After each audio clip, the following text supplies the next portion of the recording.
When I uploaded my video a couple weeks back on the problem with Genshin's modern character design, I was expecting there to be a lot of discussion in the comments over how players feel about the direction of its characters. And while unsurprisingly, most of the comments were in agreement with the sentiment that things just don't hit like they used to, I did not anticipate there to be so many people expressing discontentment towards the subject at hand. Over 2,500 comments at the time of writing this in a video with around 110k views is an insane percentage, but it is understandable why. Version 5 has been a major turning point for Genshin Impact for better or worse, although at this point we can comfortably surmise that even if there are people who like the new stuff, a substantial number of players feel disillusioned by the state of the game. I even made a video talking about how Nanland would be Hoyo's last chance to maintain Genshin's position as the #1 gacha game, and it's just painful to see it be true. People have always trashed on this game ever since the day it came out, but never on this grand a scale. Such a topic isn't unfamiliar to us by any stretch of the imagination. For years there's been a video every month from one creator or another complaining that Genshin is dying. I've also made one before back in 2023 regarding burnout. Those points still stand, mind you, but this is a much worse situation. So as a follow-up to my video on Genshin's modern character design, I wanted to make one discussing if Genshin Impact is losing popularity as a whole. Back when the game first came out in 2020, a major reason for its generational success was that in addition to being released at a time where society at large was mostly confined indoors and looking for something to pass the time, to say that Genshin revolutionized the mobile and gacha industry would be an understatement. Having been a gacha prisoner, I mean player, since I think 2015, I always saw gacha games as mobile titles meant to just keep you entertained during brief moments of idling throughout the day. Prevailing wisdom shared the belief that there was a clear divide in quality, production value, and so on between mobile games and console and PC ones. Sure, they were fun. Some of my favorite childhood moments are playing Fruit Ninja, Angry Birds, Bloons Tower Defense, Temple Run, Candy Crush, and whatnot, but they weren't meant to give you the same complete and comprehensive experiences you'd find on video games meant for your computer, Xbox One, or PS4. The hardware simply wasn't capable enough. Gachas in particular had this bootleg reputation to them, looking like cheap cash grabs. There were some good games out there, but when you took into account mechanics like the stamina system preventing you from playing endlessly, suffice to say mobile games were perceived to have noticeably less quality and depth compared to your conventional games. That is, until Genshin Impact. When the game was marketed to us, even though you could play it on PC, there was so much to it that took us by surprise. For mobile gamers, the idea that such a title could even be played on a handheld device was unheard of, not just in terms of graphics, but in scope as well. If they changed a few things around and did away with the energy system, they could feasibly have released Genshin Impact as a standalone title like you would a Zelda, Mario, or Pokemon game. Heck, they could have even made it into an MMORPG with how much foundation the game had. From a gacha point of view, we were used to 2D sprites, superficial gameplay, still cutscenes. Some games didn't even have any voice acting. Not to mention you couldn't play these on consoles or PC. It would be no exaggeration to say that Genshin Impact didn't just try to break the mold, it trailblazed a new direction for an entire industry. Even to this day, I find myself being surprised at just how big this game is given the initial premise of it, and I mean it when I say Hoyo deserves the success it once had. Where I draw the line is when Hoyo believes they're entitled to lasting success in perpetuity. Or in other words, I take issue with how complacent the company has become with Genshin Impact. As the leading authority in the gacha industry, Genshin was the gold standard for any developer who wanted to enter this space. Like, it's almost crazy how big of a paradigm shift Genshin caused when you take a look at gacha titles from before 2020 and compare them to the ones after. Even those that don't have any intention of competing against Hoyo, it's practically night and day. Everyone in some capacity was trying to reinvent the wheel, even Hoyo themselves. Their succeeding titles, Honkai Star Rail and Zenless Zone Zero, used Genshin Impact as the benchmark for how to structure those games. Naturally, you can't copy what someone is doing and expect to achieve the same result. You have to do more, and gachas did. They didn't just see Genshin as the standard to meet, but the standard to beat. The problem with Genshin is that up until now, I feel like they went off the assumption that they couldn't be beat. And when they realized they're not as invulnerable as they once thought, the procrastinated scramble to recapture the dwindling interest of its player base is what ultimately resulted in the current state the game finds itself in. Genshin Impact, now more than ever, needs to change. It needs to evolve. For too long, it went through each and every version in a formulaic, autopilot fashion. Eastoner made an excellent video essay on this back in spring of last year, which I highly recommend you check out as it's still more than relevant today. Even though Hoyo single-handedly brought the gacha industry into the public consciousness, a byproduct of that is that their very presence invites challenge, not only from within but from without. Widespread public attention leads to no shortage of scrutiny and attempts from other parties to try and take advantage of that dissatisfaction, but for a time it felt like such challenge was a non-issue. I'm sure everyone can recall Tower of Fantasy's miserable attempt at being the so-called Genshin killer, which effectively gave Hoyo a stranglehold over the market for multiple years. they saw no issue with going about things of their own accord, and to be fair, for its time, Genshin was a pretty solid game. There were concerns regarding a lack of meaningful content once making it to endgame, but when you consider what the alternative was, being the greater gacha industry, Genshin was a power creep resistant, free-to-play friendly, multifaceted, open-world gacha game intended to appeal to every type of player you can think of. That was practically unheard of within the industry before, and even since. Also, I'm not saying they haven't been putting in any work whatsoever. With each passing version, huge expansions were made to the world of Teyvat along with a plethora of new places to explore, handcrafted and detailed to make each area feel unique and memorable. Additionally, we saw new methods of exploration and new service mechanics and puzzles, along with a ton of new content for players interested in that front. So credit where it's due, from an exploration standpoint, they've been keeping it up to date very nicely. However, while gachas are conceptually designed to only be played sparsely throughout the week, Genshin was created to accommodate those who wanted to play for much longer and more seriously. With the game trying to appeal to as wide of an audience as possible, that also meant it needed to maintain appeal for as wide of an audience as possible, consequently leading to the start of its eventual decline in popularity. Expansions to the overworld were a welcome addition without question, but the reason it's not being acknowledged as much as it could be is due to the absence of meaningful systems put in place to substantiate it and give us extrinsic motivation to actually go for them. For all the beauty and vastness of the game's scenery, apart from exploring it to open chests, complete puzzles and whatnot, there literally is no other reason for you to revisit any of those spots, causing tons of areas throughout Teyvat to end up mostly being forgotten to time.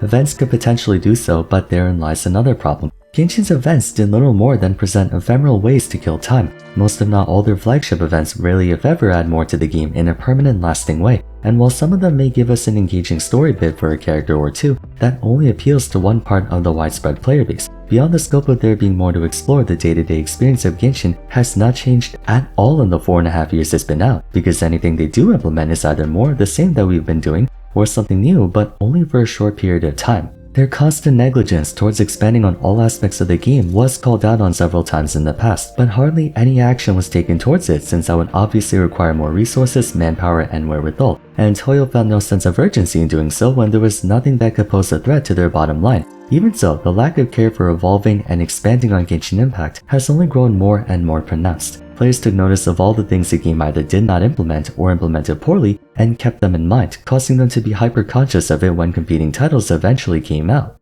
Ironically, the first one to pose a threat to Genshin Impact's optics was its own sister title, Honkai Star Rail, published by the same parent company.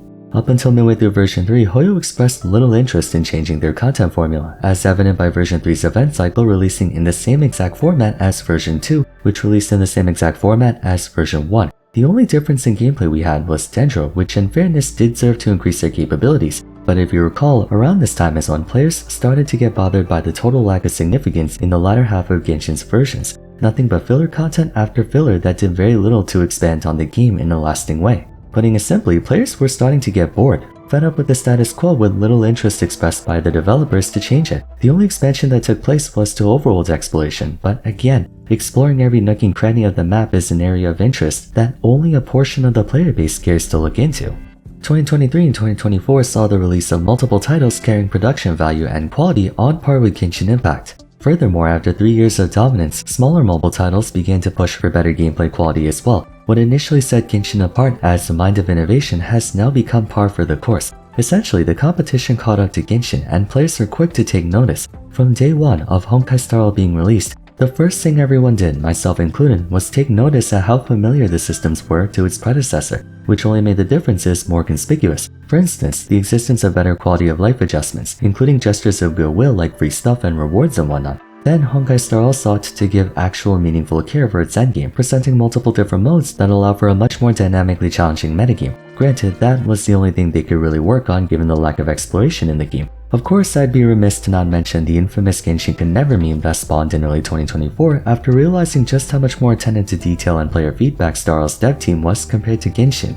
Mind you, Star Rail's not blameless either, and player goodwill has been diminishing quite rapidly towards that game too, especially in light of the power creep issue and the recent design choice they made towards a certain character. But that's for another video. The point is, by 2024, the growing frustration towards Genshin for not wanting to do anything to innovate on its existing gameplay experience reached an actionable point. Actionable in the sense that players have actively begun to quit the game now that there was an alternative option to pursue. You could say Hoyo doesn't really mind on account of HSR also being run by them, but it's more than that now. Wuthering Waves came out last year, marking the first legitimate external competitor to Genshin Impact. Full disclosure, I'm not a Hoyo shill nor am I a Kuro shill. Many people were excited for the release of Wuwa, even some Genshin fans, because maybe, just maybe, Hoyo would wake up to the fact that they're not the only fish in the sea anymore. They would have to shape up and work on their game. To some extent they did, although the implementation was questionable to say the least. Shortly after Wuwa's release came the Imaginarium Theater, taking inspiration from Star Rail's simulated universe and being marketed to us as the new endgame content.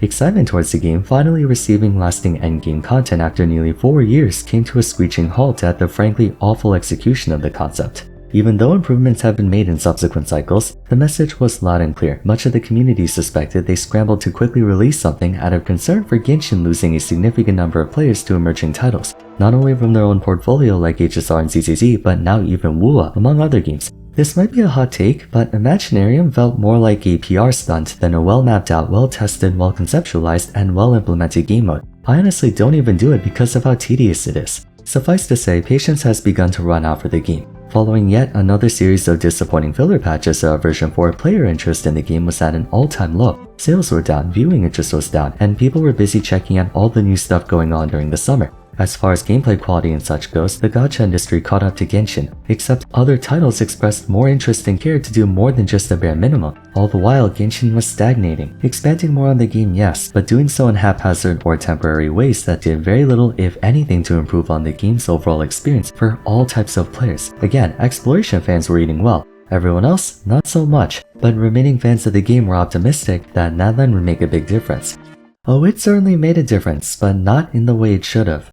To save us both some time, let's assume you're well acquainted with all the events that transpired throughout version 5 thus far so I can get to the point. Nadland was the final testing ground for Genshin Impact to restore player goodwill and bring interest back into the game, lasting interest beyond just the Archon quest. But instead of delivering on that front, they ended up doing the complete opposite by effectively butchering every major possible aspect of the game, from exploration to combat to story to characters. What's even more frustrating is that the 5.0 special program gave us so much hope. All the new interesting things they implemented and the amazing premise of Nadland's different tribes, the setup of the Archon quest being a climactic battle, and of course let's not forget the most important part, everyone's favorite daddy Harbinger, the enigmatic Harbinger Capitano finally gracing us with his presence. There was so much to be excited for. Characters were ruined, not just in visual design disparity but also gameplay. World-building cohesion got completely thrown out the window with all the uncharacteristic things they shoehorned into it. Exploration was expanded upon, but depending on how you look at it, even that got compromised because if you don't pull for Nadland units like Shilonen, Chaska, and Mavuika,